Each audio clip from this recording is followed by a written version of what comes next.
Good evening प्यारे बच्चों। आज हम आपको कक्षा छठी का कार्य पुस्तिका अध्याय नंबर 4 मानचित्र का सॉल्यूशन करवा रहे हैं। हम देखते हैं क्रियाकलाप 1। एक ग्लोब एवं मानचित्र को ध्यान से देखें या दिए गए चित्र की सहायता लो एवं लिखो दोनों में कि क्या अंतर है।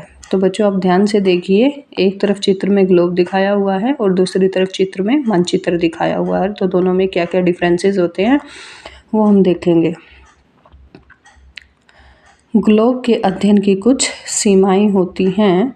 जब तक पूरी पृथ्वी का अध्ययन करना चाहते हैं तो ग्लोब काफ़ी उपयोगी साबित होता है, लेकिन जब मानचित्र पृथ्वी की सतह इसके एक भाग का पैमाने के माध्यम से चपटी सतह पर खींचा गया एक चित्र होता है। तो बच्चों जो पूरे विश्व का अगर हमने अध्ययन करना है तो उसके लिए हमारा ग्लोब ज़्यादा उपयोगी रहता है, और पृथ्वी की किसी एक सतह या एक भाग का जब हमने अध्ययन करना है तो उसके लिए हम मानचित्र को ज़्यादा उपयोगी मानते हैं। विश्व के छोटे क्षेत्र या विस्तृत तथ्यों को जानने के लिए तुम ग्लोब या मानचित्र में से किसका उपयोग करोगे और क्यों। तो बच्चों विश्व के एक छोटे भाग का अध्ययन करने के लिए हम देखते हैं किसका करेंगे। ग्लोब पृथ्वी का क्या होता है बच्चों, लघु रूप होता है जो दूरियों, दिशाओं, महाद्वीपों को दर्शाता है। लेकिन जब बात किसी स्थान को परखने की आती है तो ग्लोब अब उतना सटीक नहीं होता, इसलिए स्थान की जानकारी के लिए हम मानचित्र का प्रयोग करेंगे। निम्नलिखित मानचित्रों को ध्यान से देखो और बताओ कि ये किस प्रकार के मानचित्र हैं। तो बच्चों ये जो ए भाग है इसमें दिया गया है एक मानचित्र का चित्र हमें दिया हुआ है, इसको थोड़ा ध्यान से देखते हैं और हम बताएंगे कि ये किस प्रकार का मानचित्र है। पृथ्वी की आकृतियों को दर्शाने वाले मानचित्र को भौतिक या उच्चावच मानचित्र कहा जाता है। नेक्स्ट मानचित्र देखते हैं हम किस प्रकार का मानचित्र है हमारा। बच्चों देखिए मानचित्र ब। तो राज्यों, नगरों, शहरों तथा गांवों और विश्व के विभिन्न भागों, देशों, राज्यों तथा उनकी सीमाओं को दर्शाने वाले मानचित्र को राजनीतिक मानचित्र कहा जाता है। अब सह मानचित्र देखते हैं, इसमें हमें जैसे वर्षा का मिश्रण है, अलग अलग चीज़ें दिखाई गई हैं, तो इस प्रकार के मानचित्र को हम थीमेटिक मानचित्र कहते हैं। जैसे कुछ मानचित्र विशेष जानकारियाँ प्रदान करते हैं, जैसे सड़क मानचित्र हो गया, वर्षा मानचित्र हो गया, वनों को दिखा रहे हैं, नहरों को दिखा रहे हैं। तो इस प्रकार के जो मानचित्र होते हैं के वितरण को दर्शाने वाले मानचित्र इत्यादि थीमेटिक मानचित्र कहलाते हैं। अब हम बच्चों कर रहे हैं अपना घ पार्ट। दिए गए चित्रों को देखकर बताओ कि इनमें से मानचित्र कौन सा है और क्यों। तो बच्चों पहला जो मानचित्र दिया हुआ है ये भी भारत का है, और दूसरा है जो पहले वाला मानचित्र है वो ब्लैंक मानचित्र है, उसमें कोई बाउंड्रीज नहीं दी है, और दूसरे वाला इसमें हमें भारत के राज्यों की बाउंड्री समेत दिया हुआ है। तो दूसरा चित्र भारत का मानचित्र है क्योंकि इसमें भारत के राज्य आदि के बारे में बताया गया है। अब हम कर रहे हैं अपना क्रियाकलाप 2। आओ दिशाओं का पता लगाएं। तुमने सूरज को रोज करीब करीब एक ही दिशा से उगते देखा होगा। इस दिशा को हमने पूर्व दिशा का नाम लिया है। तो बच्चों जहाँ से सूर्य उगता है उसको पूर्व दिशा कहते हैं। अगर हम उगते हुए सूर्य की ओर मुंह करके खड़े हों तो पश्चिम दिशा हमारी पीठ के पीछे होगी, और जिधर से सूरज उगता है उधर पूर्व है, और जिधर सूरज की जो हमारी जो पीठ होती है फिर उधर हमारा पश्चिम होगा। उत्तर दिशा बाएं और दाई दिशा दक्षिण में होंगे। तो इस चित्र में जैसे बच्चों दिखाया हुआ है ये हमारी उत्तर दिशा है, ये हमारी दक्षिण दिशा है, ये हमारी पश्चिम दिशा है, ये हमारी पूर्व दिशा। इधर से सूर्य को उगता हुआ दिखाया हुआ है। अगर एक इंसान यहाँ फेस करके खड़ा होता है तो इधर इसकी पीठ है, तो इधर उसकी पश्चिम दिशा होगी। बच्चों घर किस दिशा में दिखाया गया है, तो इस चित्र के अकॉर्डिंग हमने बताना है कि घर किस दिशा में बच्चों बताया हुआ है। ये व्यक्ति खड़ा हुआ है तो इसके पश्चिम दिशा में घर है। पेड़ किस दिशा में है, तो पेड़ बच्चों हम देख रहे हैं ये हमारे वृक्ष हैं और ये उत्तर दिशा में है। कुआं किस दिशा में बच्चों, ये हमें कुआं दिखाया हुआ है, ये हमारा दक्षिण दिशा में है। नेक्स्ट चित्र इसमें दिखाया हुआ है बच्चों, इसमें देखिए। तो इस चित्र के अनुसार हमने देखना है कि ये क्या क्या चीज़ें हमसे पूछ रहे हैं। पाठशाला किस दिशा में है, तो बच्चों पाठशाला किस दिशा में है हमारी पूर्व दिशा में हमें पाठशाला को दिखाया हुआ है। पाठशाला की दिशा में घर है। पाठशाला की दिशा, जो ये हमारा पाठशाला है, पाठशाला की दिशा में किस दिशा में घर है, तो ये हमारी पाठशाला, और पाठशाला अगर यहाँ है तो ये किधर है, पूर्व दिशा में हमारा हाउस है। रेलवे लाइन से किस दिशा में घर है, तो ये हमारी रेलवे लाइन है, और रेलवे लाइन से हमने देखना है किस दिशा में घर है।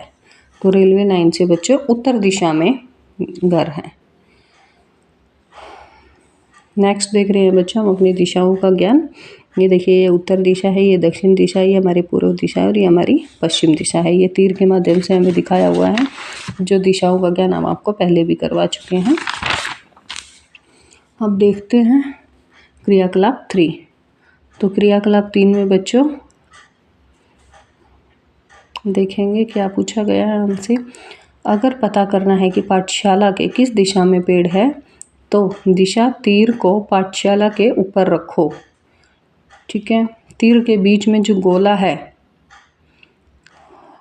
वह पाठशाला के ठीक ऊपर होना चाहिए। यह भी ध्यान रखें कि तीर पर उत्तर लिखा है, वह नक्शे के उत्तरी किनारे पर ही है। अब देखो कौन सा तीर मस्जिद की ओर है, और वही मस्जिद की दिशा है। तो बच्चों नदी की किस दिशा में पाठशाला है, तो जो पहले हमने चित्र पढ़ा था बच्चों, ये उसी से संबंधित है। तो इसे आंसर हम देख लेते हैं। नदी की किस दिशा में पाठशाला है, उत्तर दिशा में। मंदिर के दक्षिण में क्या क्या है, मंदिर के दक्षिण में है बच्ची नदी, विद्यालय, पेड़ पौधे, मस्जिद। पेड़ की में किस दिशा में रेलवे लाइन है, तो उत्तर दिशा में। सड़क के पूर्व में क्या है बच्चों, विद्यालय। तो ये एक नीचे बच्चों चित्र दिया हुआ है। अब तुम्हें दिशाओं का ज्ञान हो गया होगा। चलो अपनी कक्षा का एक चित्र बनाओ। तो जैसे ये चित्र दिया हुआ है बच्चों, ये कक्षा का चित्र दिया हुआ है, तो ऐसे ही आप भी अपनी कक्षा का चित्र यहाँ पे बना सकते हैं। तो आपको अपनी कक्षा का रेखा चित्र बनाना है कि आपकी कक्षा में कहाँ पे विंडो है, कहाँ पे क्या है। तो ये कुछ हमें बेटा सिंबल्स दिए हुए हैं, कुछ प्रतीक दिए हुए हैं। तो जब भी हम मानचित्र का प्रयोग करते हैं तो उसमें शो करने के लिए, जैसे ये वाला निशान हम दरवाजे को दिखाएंगे, ये वाला हम खिड़की के लिए यूज़ करेंगे, ये वाला अलमारी के यूज़ करेंगे, और ये हमारे जो कक्ष होगा उसमें श्यामपट्ट, जिसको ब्लैक बोर्ड बोलते हैं, उसके लिए हम प्रयोग करेंगे। तो बच्चों जैसे ये देखिए, ये हम संकेत बनाएंगे, और फिर यहाँ पे हमारे क्या क्या प्रयोग किए गए हैं हम देखते हैं। ये एरो वाला देखो, यहाँ पे दिखाई दे रहा है, ये दरवाज़ा है। खिड़की, ये हमारी खिड़की का निशान दिखाई दे रहा है। ये देखिए, ये हमारी है बच्चों सीढ़ियों का निशान दिखाई दे रहा है, ये देखिए। अच्छा, और ये हमारा श्यामपट्ट है। तो इसमें ऐसे ही आप बना सकते हैं अपनी कक्षा का चित्र, आप इसमें बनाइए।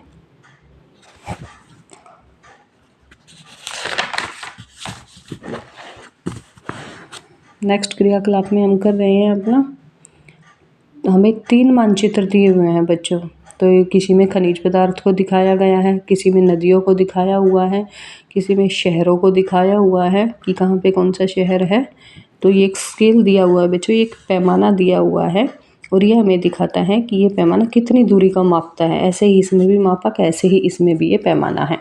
तीनों मानचित्र में शीर्षक स्पष्ट रूप से ऊपर की ओर लिखा है। तीनों मानचित्र में मैप बना हुआ है तथा सभी जगहों, स्थान, नदियों, खनिज, शहरों आदि के बारे में बताया गया है तथा चिन्हों से दर्शाया गया है, दूरी भी बताई गई है। तो बच्चों ये जो चित्र दिया हुआ है, ये जो मानचित्र है, इसमें हमारी राज्य और राजधानियाँ दी गई हैं। इसको पॉलिटिकल मैप भी बोलते हैं, इंडिया का, भारत का राजनीतिक मानचित्र। 1 सेंटीमीटर इज इक्वल टू, जो यहाँ पे मानचित्र की जो दूरी दिखाई हुई है, जो 1 सेंटीमीटर बच्चों किसके इक्वल है, 200 किलोमीटर के यहाँ पे इक्वल दिया हुआ है। ये देखिए यहाँ पे दिखाया हुआ हमारा 1 centimetre is equal to 200 kilometre. अब इसमें कुछ स्थानों की दूरी को दिखाया हुआ है कि अगर कोई स्थान कितनी दूरी पर है तो उसकी दूरी को बताना है। दिल्ली से बेंगलोर, दिल्ली से बेंगलोर की दूरी है बच्चों इस मानचित्र के अनुसार 8.5 सेंटीमीटर। तो 1 सेंटीमीटर की दूरी कितनी होगी, 200 किलोमीटर के बराबर हमने पहले ही मानचित्र में पढ़ा है। तो यहाँ पे इसको मल्टीप्लाई कर देंगे। ऐसे ही मुंबई से उदयपुर की दूरी को भी हमने मल्टीप्लाई करना। मुंबई से उदयपुर की दूरी है 4.5 सेंटीमीटर, इसको भी 200 से मल्टीप्लाई करके जो हमारा आंसर आ जाएगा। हैदराबाद की दूरी पटना से है 5.5 सेंटीमीटर, तो 1 centimetre is equal to 200 kilometre. तो हम देख लेते हैं हमारा 5.5 सेंटीमीटर कितनी दूरी को मापता है।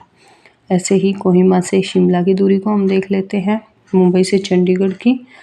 फिर नेक्स्ट आता है बच्चों हमारा रूढ़ चिन्ह किसे कहते हैं। मानचित्र की एक विश्वव्यापी भाषा होती है जिसे सभी आसानी से समझ सकते हैं। इन प्रतीकों के उपयोग के संबंध में एक अंतर्राष्ट्रीय सहमति है, ये रूढ़ चिन्ह कहे जाते हैं। जो बच्चों ये प्रतीक हम यूज़ कर रहे हैं, जो सिंबल्स का हम प्रयोग कर रहे हैं, उनको रूढ़ चिन्ह कहते हैं। जैसे कि बच्चों हमारी रेलवे लाइन को प्रयोग करने के लिए हम इस सिंबल का प्रयोग करते हैं, उनको रूढ़ चिन्ह का नाम दिया जाता है। सड़कें पर जो पक्की सड़कें हैं उसके लिए इस तरह का प्रयोग किया जाता है। अंतर्राष्ट्रीय जो दूसरे देशों के साथ हमारी सीमाएं होती हैं उसको मानचित्र में हम इससे शो करते हैं। नदी के लिए हम ये सिंबल यूज़ करते हैं। मस्जिद के लिए इस तरह की आकृति का प्रयोग करते हैं। पुलिस स्टेशन के लिए PS दिखाते हैं मानचित्र पे। बस्ती के लिए इस तरह का, और घास के लिए इस तरह का सिंबल हम यूज़ करते हैं। Thank you.